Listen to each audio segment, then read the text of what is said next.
Hello students, welcome back to our next biology class. Today I am going to start off with the chapter Animal Kingdom. Now we know Whitaker classified all the organisms on the basis of four main characteristics. Number one, the type of cell, that is prokaryotic or eukaryotic. Number two, arrangement of cells in the form of unicellular organisms and multicellular organisms. Number three, mode of nutrition, autotrophic, heterotrophic and saprophytic. And then type of reproduction. Now here we will see how the animal kingdom is classified. See, we know all the organisms that are eukaryotic, multicellular, heterotrophic mode of nutrition, and that do not have cell wall are classified under animal kingdom. Now we will see the characteristics on which this animal kingdom is further classified. The first characteristics or criteria is the level of organization. There are four basic levels of organization. Number one, cellular levels of organization, where the organisms may be an aggregate of many cells and each cell performs all the life processes or all the functions. There is no division of labor. The simplest animals, the porifera, shows cellular level of organization. Now, the next is tissue level of organization. Tissue level of organization is shown by cylindrics, where the cells are organized in groups performing a similar kind of function at a next level, and they show tissue level of organization. The third is organ level of organization. In organ level of organization, the tissues, they come together, form organs, and a particular organ is dedicated to perform a specific function. Platyhelminths show organ level of organization. Though platyhelminths show organ level of organization, their organs are a bit primitive type. Like the digestive system in the platyhelminths is unique. It has only one opening. The single opening serves both as mouth and anus.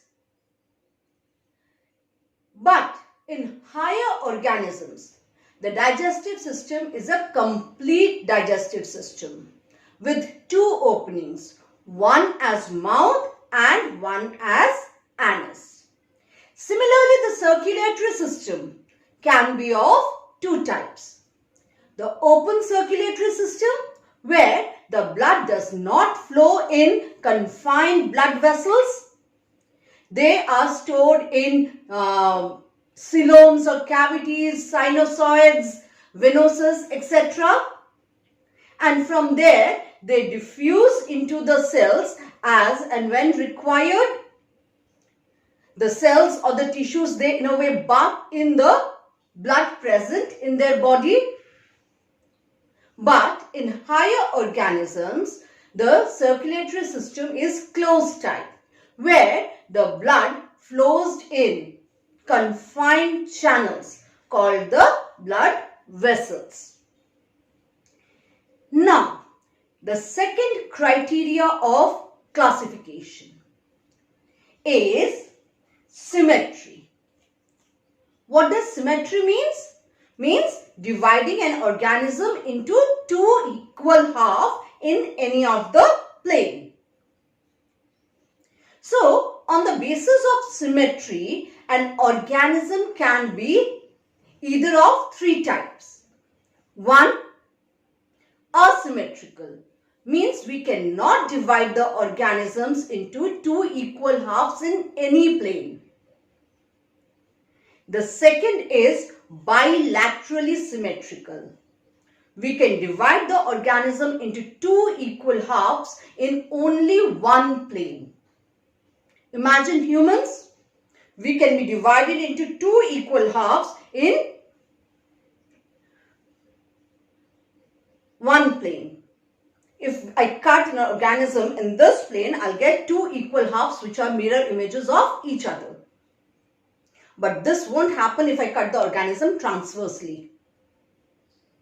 So, we humans can be cut into two equal halves in only one plane, and hence we are bilaterally symmetrical.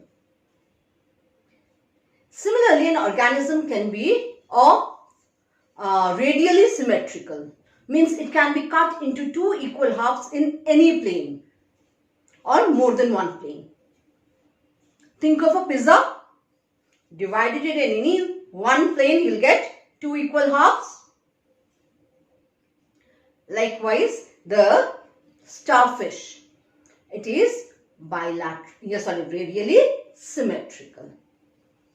The third one, number of germ layers. Students, when fertilization occurs, you know a zygote is formed.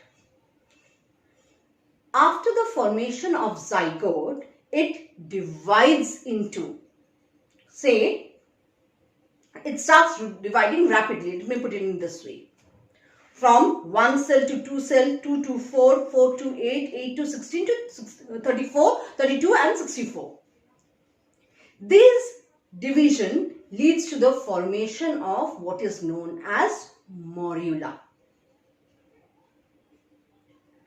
After the formation of morula, rearrangement of cells occurs, forming a thin ring of cells around the periphery of the spherical mass, and a cavity develops inside the morula. This layer of cell which actually surrounds the periphery is known as the trophoblastic cells, and the cavity is known as the blastocell cavity, and the entire mass of cell is pushed towards one end, known as the inner mass of cells. This is the blastula stage.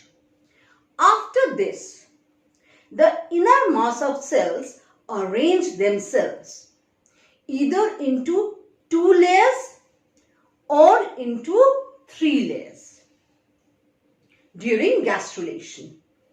If it arranges itself into two layers, the organism is known as diploblastic.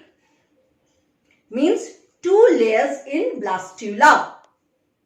Diploblastic.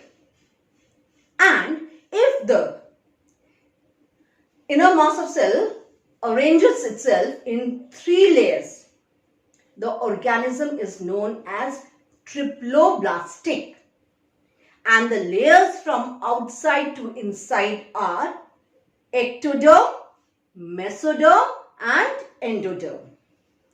Thus, they form the three germinal layers in triploblastic animals.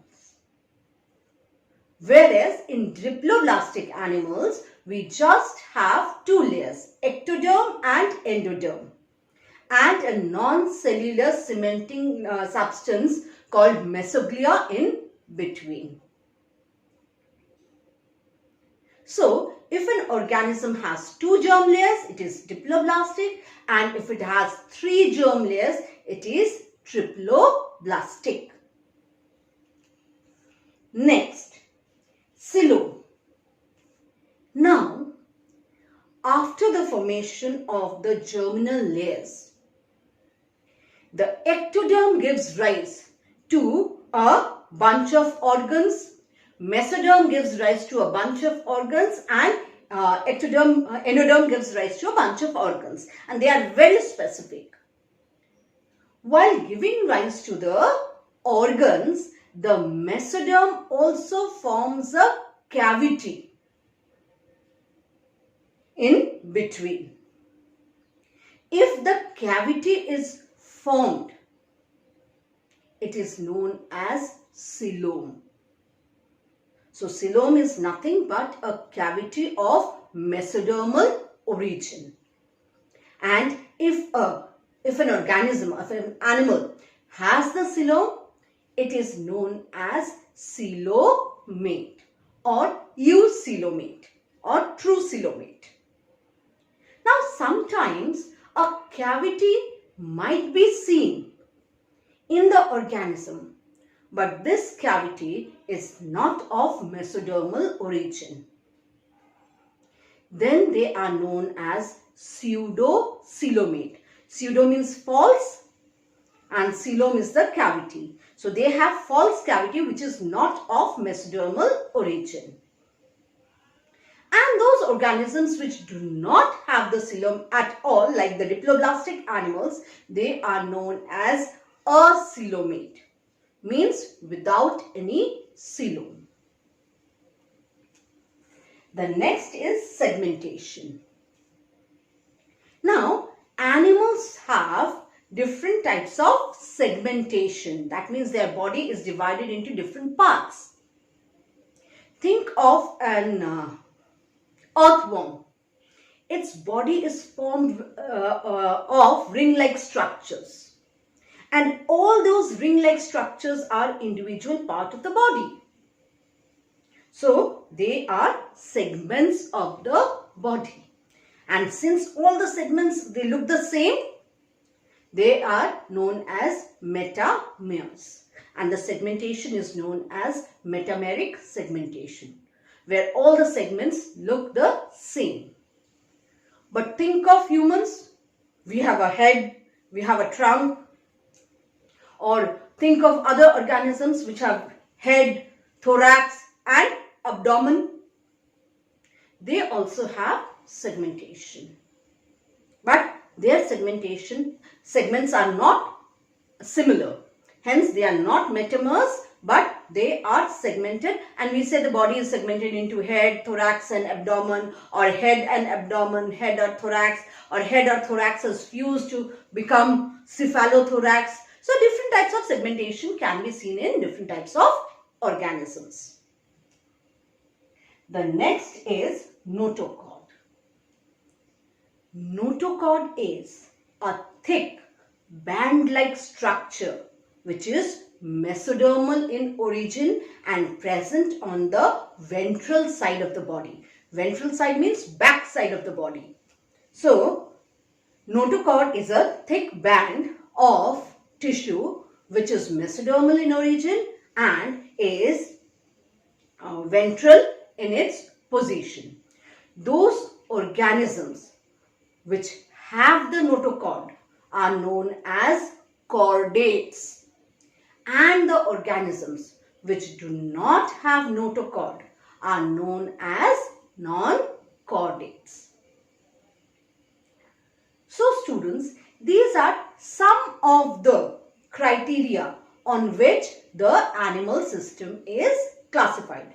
But while studying each one of them, you will find many other characteristics for classification.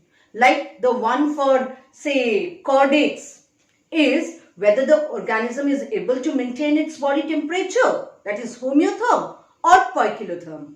Whether the organism has scales or it is devoid of scales. Whether it has two-chambered heart, three-chambered heart or four-chambered heart. So likewise many other characteristics are there, but these are the main characteristics on which the animal kingdom is further classified.